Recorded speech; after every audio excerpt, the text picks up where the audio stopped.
आप इतना बड़ा एग्रीमेंट करते हैं तो पढ़ के अच्छे से देख सुन के करना चाहिए। और मुझे लग रहा है ये कब शूट खत्म होगा और कब हम रिटर्न जाएंगे, क्योंकि यहाँ से 2 घंटे 2.5 घंटे दूर है मुंबई है। मैं और आदित्य जी उसमें हैं और बहुत जल्दी फिल्म का नाम भी हम लोग डिस्क्लोज़ करेंगे। आदित्य के साथ ये मेरी दूसरी फिल्म है, सो एक अच्छा ऑलरेडी हमारी केमिस्ट्री है, सो बहुत मज़ा आ रहा है। याद आई थिंक गणपति जो मैंने रखे थे, गणपति में आप घर आए थे तब मैंने मराठी नथनी पहनी थी, तब भी आपने मुझे यही सवाल किया। हम लोग करते हैं तो थोड़ा नाक की नथनी पे थोड़ा फोकस ज़्यादा रहता है, क्योंकि हमारे वहाँ की कल्चर में थोड़ा नाक में लोग पहनती हैं जो वहाँ। मैं 2 फिल्म और एक गाना करके आई हूँ, और एक फिल्म तो करके आई हूँ दुल्हन वही जो पिया मन भाई, खेसारी जी थे, मधु जी थे और काजल राघवानी जी थी।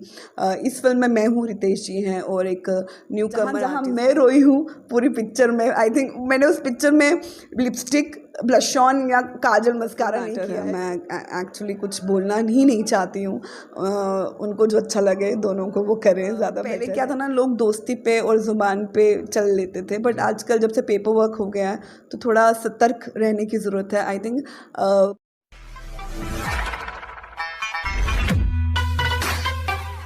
नमस्कार, एक बार फिर स्वागत है आपका भोजपुरिया टनाटन के इस महामंच पे। मैं हूं छोटू बाबू और मेरे बाजू में एक खूबसूरत शख्सियत आप देख रहे हैं जो किसी परिचय की मोहताज नहीं है, फिर भी मैं आपको बता दूं, अनारा गुप्ता जी। मैम कैसी हैं आप? मैं बहुत अच्छी हूँ, बहुत मज़ेदार हूँ।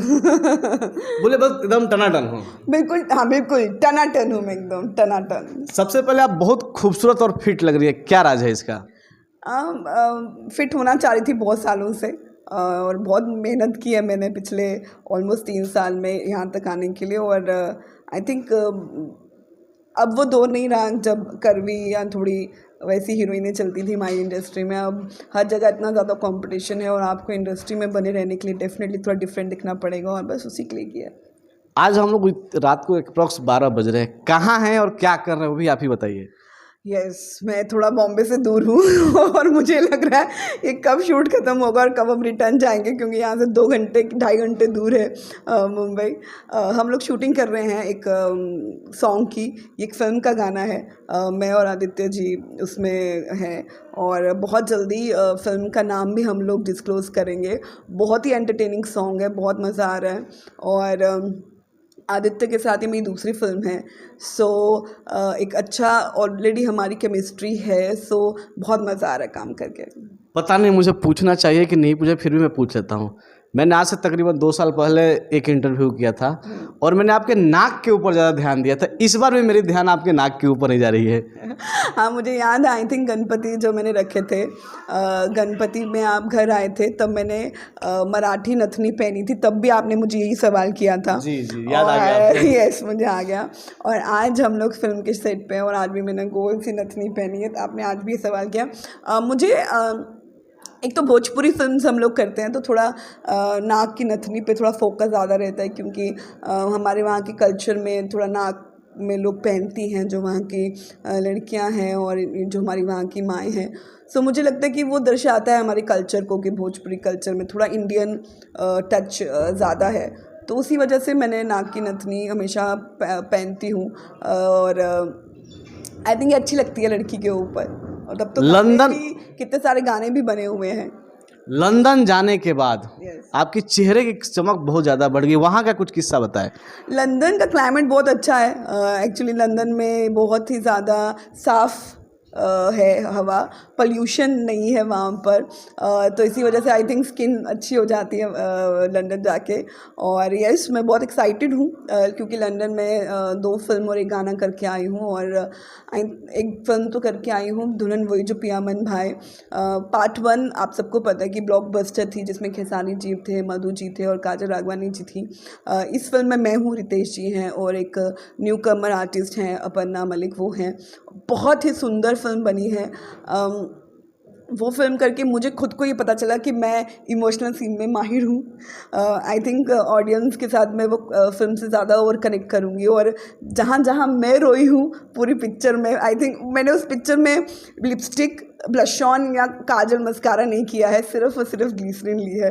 तो मुझे लगता है कि जहाँ जहाँ मैं रोई हूँ वहाँ वहाँ ऑडियंस मेरे साथ रोएगी। बहुत ही सुंदर फिल्म बनी है। दूसरी फिल्म में मैं हूँ, कल्लू जी हैं और रक्षा है, वो भी बहुत अच्छी फिल्म है, बहुत अच्छा ट्रायंगल, उसमें थोड़ा ग्रे शेड है। और एक गाना जो किया है वो पवन जी की फिल्म में करके आ रही हूँ, पवन जी के साथ एक आइटम सॉन्ग किया, वो भी आई थिंक बहुत ही अमेजिंग आइटम सॉन्ग हुआ है। हिंदी है जब आप लेकिन देखेंगे तो उसको बहुत ही अच्छा शूट किया है प्रसून ने। और मैं अपने आप में बहुत अच्छा फील कर रही हूँ कि मैंने अच्छी फिल्मों का हिस्सा हूँ, जिसमें एक फिल्म संजय श्रीवास्तव जी ने डायरेक्ट की है, दूसरी रजनीश मिश्रा जी ने डायरेक्ट की है और अभय जी का प्रोडक्शन हाउस है। तो बिल्कुल भोजपुरी इंडस्ट्री में आजकल कुछ अच्छा चल नहीं रहा, आपको भी पता है। आए दिन विवाद, अश्लीलता, कभी भरत मिलाप होता है तो कभी दुश्मनी हो जाती है, उस पर आप क्या कहना चाहेंगे? देखिए वो उन सब का पर्सनल मैटर है, मैं एक्चुअली कुछ बोलना ही नहीं चाहती हूँ।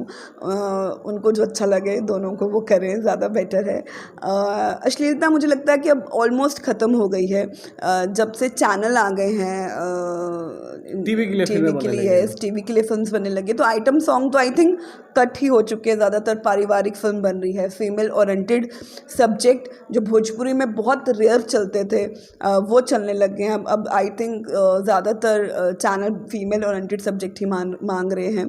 तो अभी तो आई थिंक भोजपुरी का मुझे लगता है बहुत अच्छा समय चल रहा है, और देखा जाए एल्बम का टाइम भी बहुत अच्छा चल रहा है। हमारी ही लैंग्वेज के गाने, भोजपुरी लैंग्वेज के गाने जो है वो ट्रेंड करते हैं यूट्यूब पे। तो आई थिंक अच्छा समय चल रहा है, कुछ बुरा समय नहीं है। बाकी किसी की पर्सनल लाइफ में क्या चल रहा है क्या नहीं चल रहा है उससे इंडस्ट्री को फ़र्क नहीं पड़ता। नहीं, फ़र्क तो जरूर पड़ता है। अगर एक कलाकार को उसकी कला से, उसकी गायकी से रोका जाए, ये भी कहाँ तक उचित है? देखिए वो तो मैं आपकी बात से सहमत हूँ, लेकिन मुझे लगता है कि जब आप इतना बड़ा एग्रीमेंट करते हैं तो पढ़ के अच्छे से देख सुन के करना चाहिए। क्योंकि पहले क्या था ना, लोग दोस्ती पे और ज़ुबान पे चल लेते थे, बट आजकल जब से पेपर वर्क हो गया है तो थोड़ा सतर्क रहने की ज़रूरत है। आई थिंक बड़े आर्टिस्टों को नहीं, कोई भी आर्टिस्ट हो, जब हम कोई बहुत ही ज़्यादा जिसमें बहुत ज़्यादा अमाउंट इन्वॉल्व होता है या बहुत ज़्यादा कंपनी इन्वॉल्व होती है, तो थोड़ा प्रोफेशनली डील करना चाहिए, मुझे ऐसा लगता है।